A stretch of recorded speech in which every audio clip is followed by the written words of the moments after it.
with part 2 of the most chilling, spine-tingling countdown you'll ever see. The top 10 families whose depravity will make you question everything you thought you knew about human nature. Starting off today, we are talking about the Harpe Brothers. Micah Big Harpe and Wiley Little Harpe were notorious outlaws who roamed the American frontier in the late 18th century, earning the grim title of America's first documented serial killers. These brothers were a brutal duo who left a bloody trail across Tennessee, Kentucky, and Illinois, claiming the lives of at least 39 people. Their crimes weren't just about the body count, they took a very dark pleasure in the cruelty of their methods, often harming their victims in ways that sent shockwaves of horror through the communities they terrorized. Beyond their savage crimes, the Harpes were also known for their thievery and for setting fires to cover their tracks or create diversions. Their reign of terror came to a gruesome end when they were finally captured, but their tales of brutality lived on,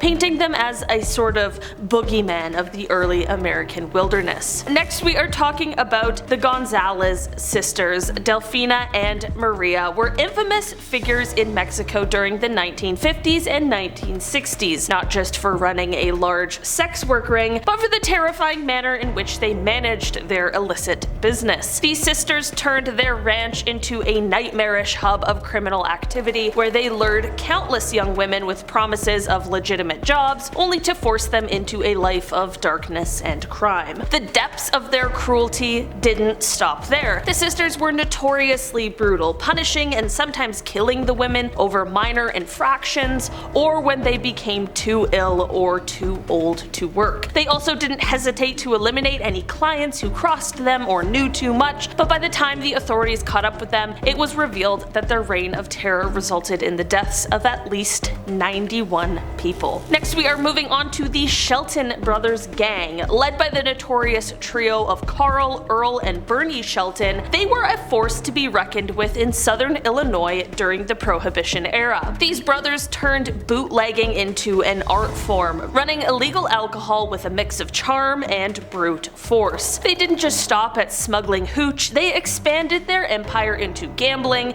and weren't shy about knocking out the competition, literally. Their battles with rival gangs were like the stuff of legend, featuring high-octane shootouts and dramatic bombings, but the Sheltons were also very savvy political operators. They knew that a little influence could go a long way, so they cozied up to local politicians to shield their operations from the law. Whether it was bribing officials or intimidating enemies, they had a hand in shaping the political landscape to suit their needs. Their blend of criminal cunning and entrepreneurial spirit made them a powerhouse during one of America's most tumultuous times, and their legacy is a wild chapter in the history of the American Midwest's underworld. Next, we are talking about the DeMeo Crew, an infamous arm of the Gambino Mafia family. They were the epitome of ruthless efficiency in New York City's underworld during the 1970s and the 1980s. Led by the notorious Roy DeMeo, this gang was feared for their brutal tactics and cold-blooded efficiency. They weren't just your average mobsters. These guys turned crime into a gruesome art form, specializing in a method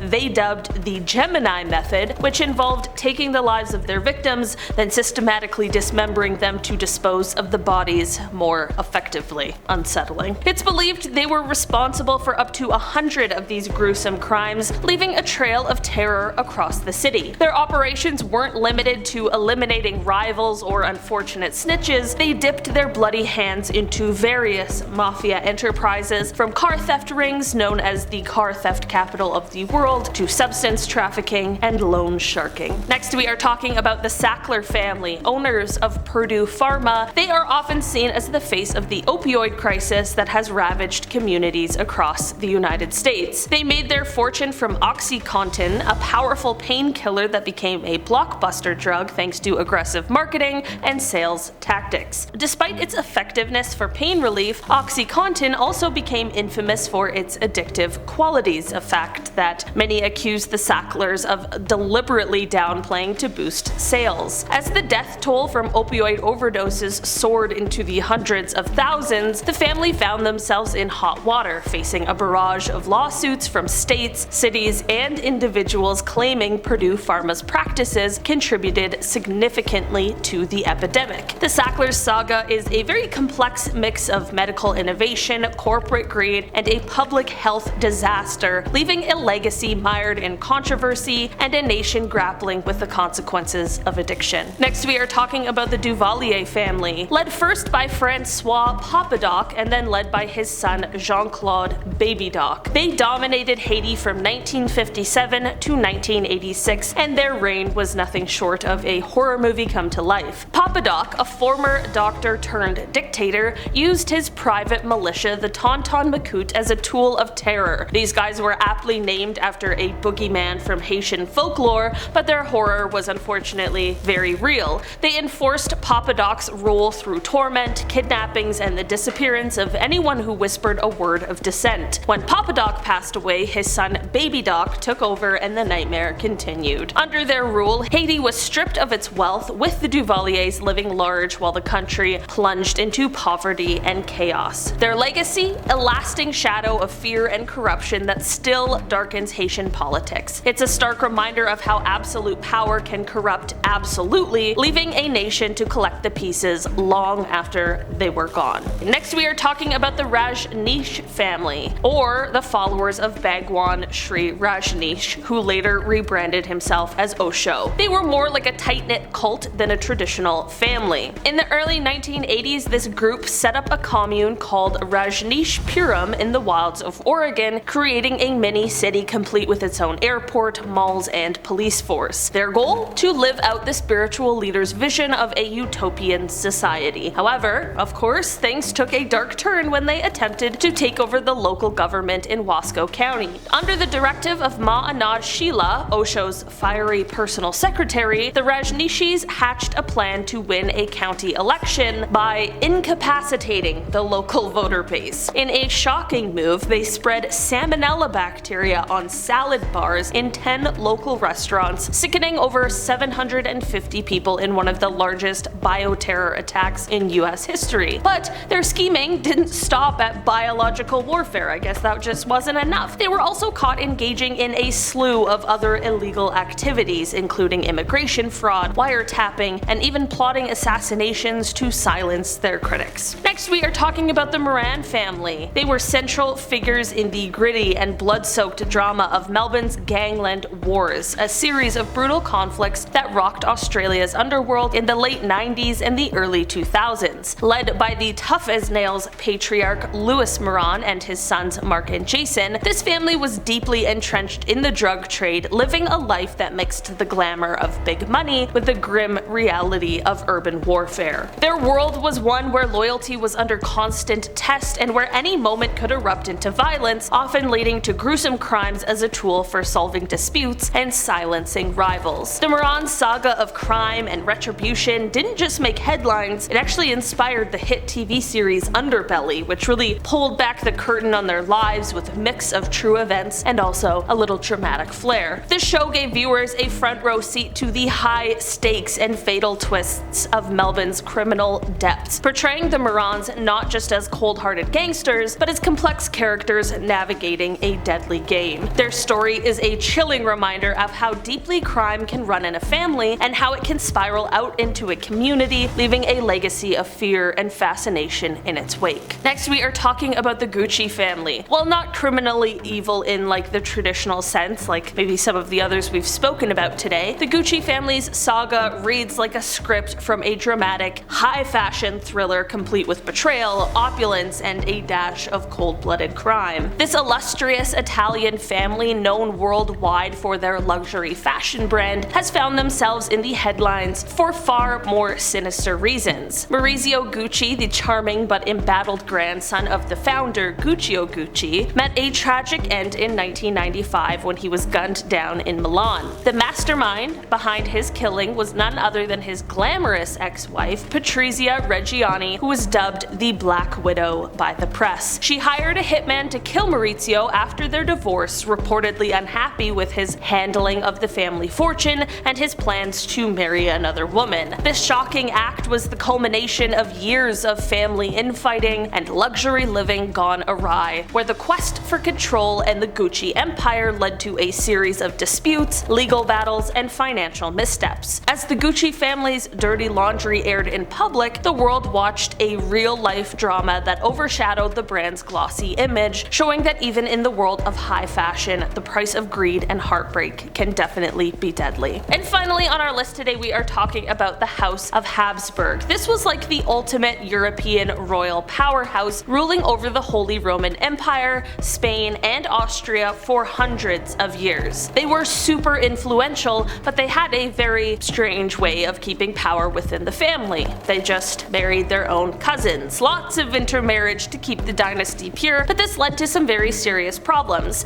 The most notorious was the Habsburg jaw, a jutting jawline that was so pronounced in some family members that they had trouble speaking and eating. The most extreme case was Charles II of Spain, a guy whose health and mental abilities were so affected by these genetic issues that his reign is often cited as a major factor in the decline of the Spanish Empire. He was known as the Bewitched because of his various ailments and how they affected his rule. The poor guy's health was a total mess, and since he couldn't produce an heir, his death marked the end of the Habsburg line in Spain. This whole entire saga shows how the Habsburgs' obsession with keeping it in the family led to their downfall, turning them into a textbook example of why genetic diversity matters, especially if you're running an empire. Alright guys, that has been our list for today. Thanks so much for checking it out. I've been your host today, Olivia Kozlowski, and I'll see you again soon. Bye!